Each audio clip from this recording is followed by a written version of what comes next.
Welcome to my humble little office. My name is R. Keith Andrews. I am a spiritual guide and paranormal adept. The journey continues today on November 13th, 2021 at approximately 2:26 p.m. PST. Today was hectic. We started off the day really early and then got a little carried away with things. But after doing all the shopping we did yesterday, much as we've been working on getting the office sorted around, we had to rearrange the entirety of the pantry, only to find out, thankfully, that we are really nicely set up and shouldn't, in all likelihood, have to go shopping again, at least not for the major stuff, for 4 to 6 months. Now, this is not, before anybody jumps on that, this is not some sort of indication that I figure something's going wrong. I've always liked the idea of being stockpiled ahead of schedule, so that if I do run into a financial hiccup, food is not the thing I have to worry about. Okay, I did make a mistake. I did make a miscalculation the other day. I've been doing really good on keeping up on bills and what have you, which is something I really strongly recommend you do. Okay. Honestly, I'm not really that concerned about my credit rating per se, so much as I like having the bills paid so I don't have to worry about them. But keeping track of your finances will stabilize the backbone of your home, aka the finances. So, like I said, you get the energy in your body working right, as in your health, your food, your exercise level, your stamina, this sort of thing. Get your mindset right, and the way to get the body set right, take a look at your nutrition. Either talk to somebody that knows what they're talking about, or talk to a doctor. And I know that sounds almost contradictory. But given the number of times that I personally have had doctors tell me, do this because it'll work really well, and I'm not going to bother giving the name, but I'm going to caution you.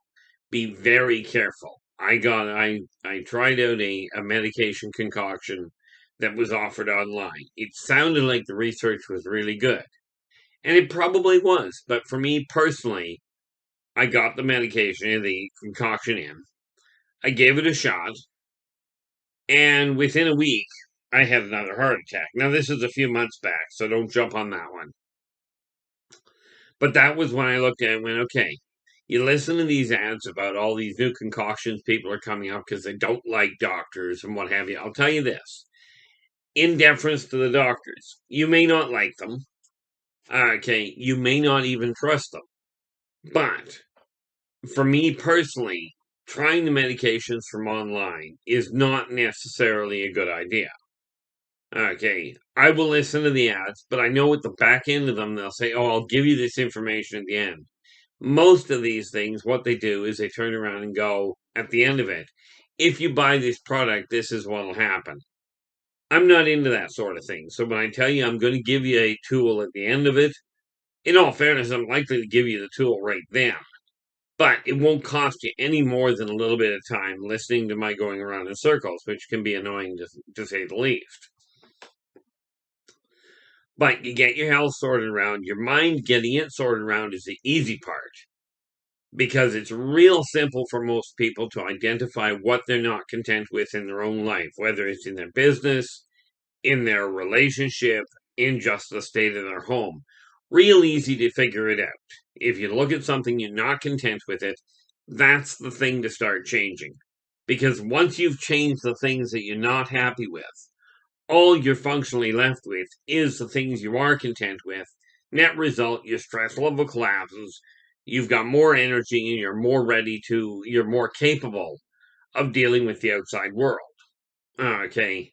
Now, for me, of course, the backbone of society is the family. Contrary to popular belief, it would seem, the family as in talking to each other, not sitting in a room close by and playing on the text machine. On your text machine, that's a good one. And playing on the telephone. Okay. Take one meal of the day, shut all the electronics off, and sit down for an hour and just get to find out who you're actually in the house with. Okay, that's the backbone of home. Okay, now to facilitate that, the backbone of the house is the backbone of the house, in my opinion, is your finances. Because if you don't have the finances in order, you're not going to be able to afford to pay your bill, your food, your utilities, your rent. Basically, the house will fall apart. Now, money is not the root of all evil. Money is simply a barter system. That's it. Okay, it's an agreed upon trade venue. So you get your office working. Well, that's what I did with mine first. Once you've got the office working, now you go back into the house, and this is what I was doing for the most part of today, is rearranging my pantry because everything was scattered all over the place. So I turned around and reorganized the pantry. At this point, I'm looking at it going, okay, I can now start to see how much food I've actually got, which is great from my standpoint. Some of you, and I mean, I'm a bad one for it. Okay, these fine little guys here. Okay, these little figures. Probably shouldn't have bought as many as I did over the last little while. I know that's what dug a little bit of a hole. These things, as you can see, I paint them. Okay. Now I paint them with toothpicks a lot of the time. Most of the stuff gets done with toothpicks. Some of the bigger areas with paintbrushes. Okay. But here's the thing. I've got something in the neighborhood of 400 of those. Okay. Now, certainly, when you think about it, when you talk about these guys, for instance, you're looking at $6-7 a piece. Most of these little guys here, okay, if you take a look at that, yeah, that worked well. Put white in front of white. You take a look at that. Take two of those at $5 a piece. I've got 400-ish. Okay, so if you're looking at 400 figures, say 200 of them being that size, meaning 100 right off the bat, you're looking at 500 bucks. Now, 500 bucks would have put a month's worth of food in my house. Actually, in all fairness, probably would have put close to two. And if you handle the preparation of your food right, you will be a lot better off. Something dawned on me the other day. I don't like cooking. However, if you take, and this is just something that I personally found out worked. I'm not a nutritionist by any means. But if you take a can, and the ones I use are Campbell's, take a can of stew or of soup, right? Open it up, and you add fresh vegetables to it. Whatever it is catches your fancy. Okay, you add fresh vegetables or you add fresh fruit to whatever you're making, to whatever's in the can. It saves you a lot of hassles. And of course, the other thing that I find is you do the soup up or you do up the stew. You cook up in addition rice or noodles, right? Rice or pasta. And all of a sudden, you've got a full meal. Something I found out worked really well because I had to hunt around a little just by talking to a few people in all fairness. But I found as a change for your rice or your pasta, I find that cabbage works really well to add filler. To add a little bit of bulk to whatever it is you're eating instead of the rice and the pasta, and for that matter, the bread. Okay. Now these are just things that I found that work really well to stretch the food budget a little further. Okay. And keep it simple, because frankly, bearing in mind my inability to track time well, my inability to track space well, as you can well imagine, that means that cooking is not a real strong suit of mine. Okay. I like the way it was put in, I think it was in Endgame, in Avengers Endgame, when Captain America walked into the room and here's Black Widow sitting there, and it was after everything got all torn apart. And he walks in and he goes, she's eating a peanut butter sandwich, and he walks in and goes, I thought about making breakfast for you, but I figure you're suffering enough. I have the same problem where it comes to cooking. I'm not impressed with my cooking. Now, this doesn't mean I can't learn, but it does mean that you kind of have to have a little bit of drive for it. So, you know, I got the pantry all worked out. Not totally, but at least it's coming along nicely. I've still got to get my dining room table cleared, so I've got room to game tomorrow. But so I'm working on that, and the funny thing here is this: I returned to this lifetime for one primary purpose, and that is to spread a simple message to people, to everybody, that working together we can make this a better world for virtually everybody. But that's also going to require the assistance of virtually everybody.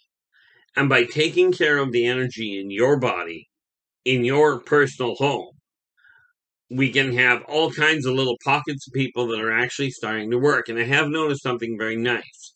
I mentioned this before, that I am starting to notice people are paying a lot more attention to who's helping who, to who are doing, shall we say, rather contradictory, counterproductive things.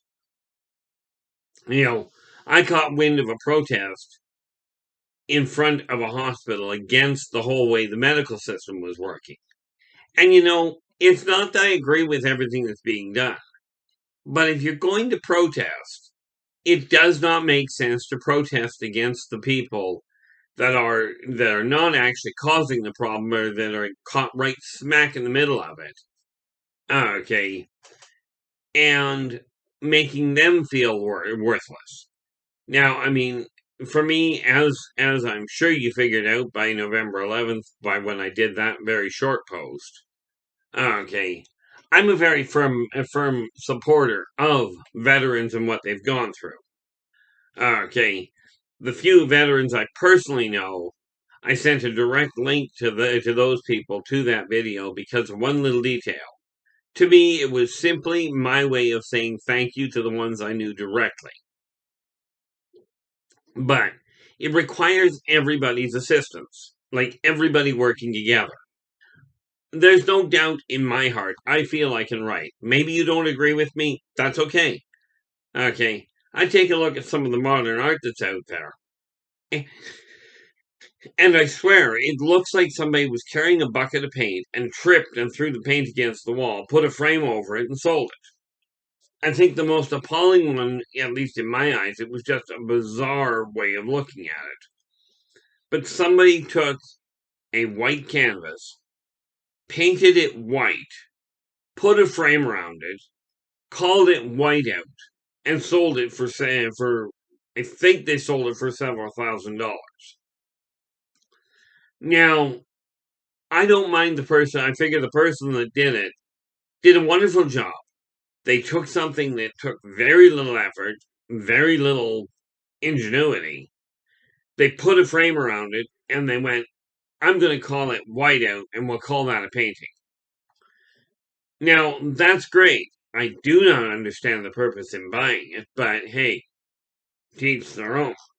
I mean, I could have bought it myself. I look at it and go, I could buy a white canvas sheet. You know, put a frame around it, or not. Hang it on the wall and call that whiteout, and there it is, a $3 item, maybe 10. Well, I guess in some places probably 10. Okay, as compared to several thousand. But then I'm a firm believer. I am quite willing. I do desire the best of the best.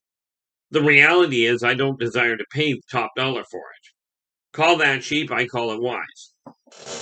Okay, I just don't see the point in paying top dollar for things if I can get around it. But I will not rip somebody off to get it. This is also one of the reasons why, when I offer tools, first of all, I make certain they work for me. Okay, if they work for me, then I will turn around and hand them off to somebody else.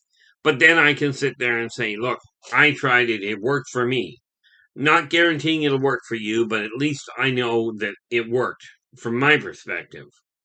Okay, now there is a very big difference between lying to somebody and being wrong. Okay, I mean, let's face it.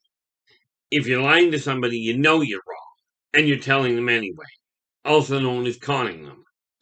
Okay, now, the big job I've got is videos. And I'm quite happy to say, where it comes to the videos, where it comes to the journey, things are coming into balance quite nicely. Okay. Yes, I'm looking at my computer right now. This is a live recording, meaning that when I get done, I double check, make sure I got the date right, and I post it as is. I do not bother going through, and I don't bother checking anything else. I don't edit it. You get all the hiccups, all the bumps, the whole 9 yards. Okay, but then again, if you ever meet me in person, you're talking to me directly, you'll find I'm the same way. I'll double back on myself. I am not the most prolific speaker. Okay, but at least I'm honest. Now, I am happy with seeing, like, my channel is not growing fast, which I was not expecting it to. There is no way I'm going to be expecting to compete with people that have been doing this for 15, 20 years, or however long they've been doing it. I don't know. I know many of them have been doing it for over 10 years. And it still amazes me that people will spend hours watching somebody else play a game. But that said, I've been known to to have movies walk in the background, run in the background. Walk in the background? I guess I've got them playing slowly. I've got movies running in the background while I'm doing other things. Now, I don't sit and watch much of anything. Quite frankly, it's kind of intriguing in my eyes. I'll sit here and I'll talk for half an hour, right? And that's probably the longest I sit in a given day. Because even when I was writing this morning, okay, I was writing this morning, and I'd get a paragraph or two written, and I'd get up, I'd go move a bunch of cans, right? So I don't stay sitting still very long. This is one of the reasons, by the way, why you'll find I fidget a lot. I don't sit still, but I did get it checked out, and according to the doctors, I do not have ADHD, ADD, OCD, or any of those other three-letter words. I also don't have CIA, FBI, NSA, or any of those three-letter words either. Not to say I haven't talked to some of them, but then I talk to the wall on occasion, just about as effective. Well, that was rude, wasn't it? So when when I write, okay, I'm in the process right now. Right now, the end of an epoch is 381 pages long. I've got probably another 8 or 10 pages that it's going to take me to finish what I'm writing. Okay, and then it goes to print. But I'm on track to have that done for the end of December. Actually, about the middle of December, I should be done final edit. So, according to my marketing consultant in with Author House, this will likely put the end of an epoch in print by the end of an epoch in print early in 2022, which to me that's going to be the real landmark. Okay, because one concern I had was get the first book written, and then that's where it ends. Okay, so for me, getting this one out will be very important, and then of course the real key for me will be another year and a half down the road, which will be getting out the Return to Paradise, which is the final book in that trilogy. Okay, that will mark the completion of that first series that started with the birth of the wolf pack. Now, I'm doing this because I started it way back when I was 15 years old. I'm 58 now. I started this project way back then, and I decided I was going to make it happen. Well, it took me a long time to get started. It took me a long time to gain ground, but it's moving.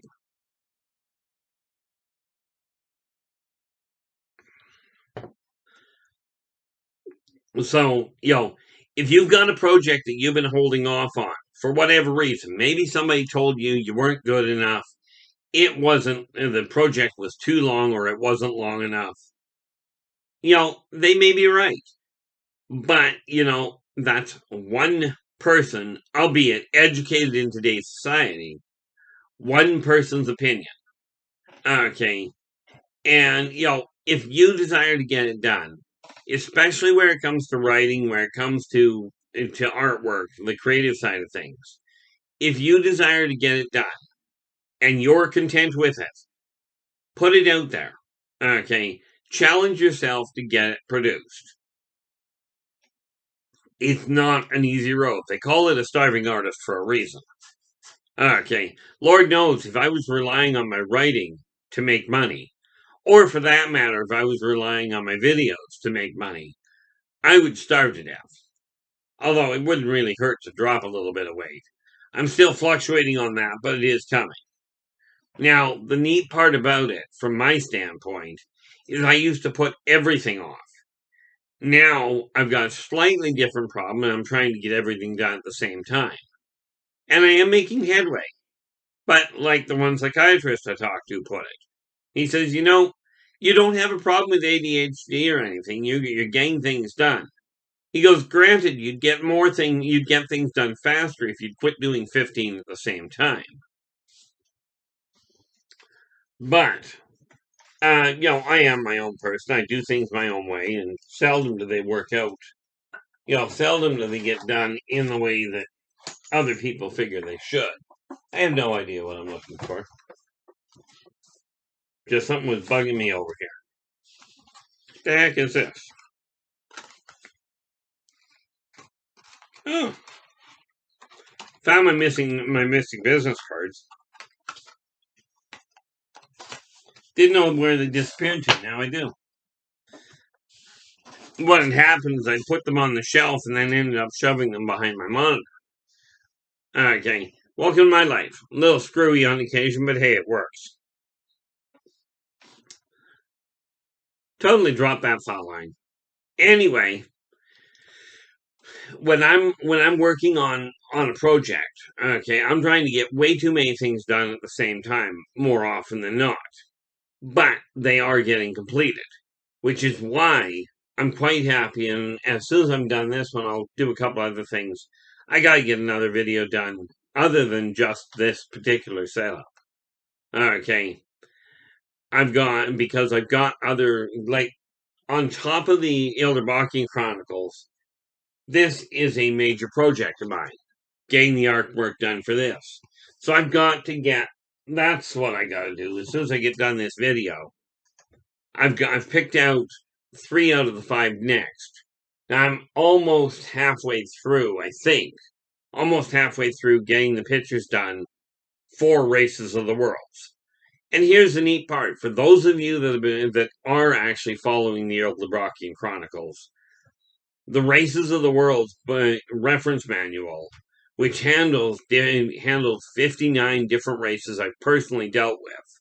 And you can call that what you will.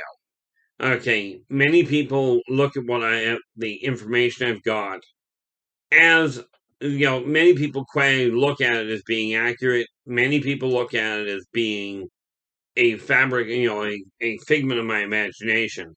And let's face it, my imagination is well developed. I've been gaming I've been playing Dungeons and Dragons since I was 13.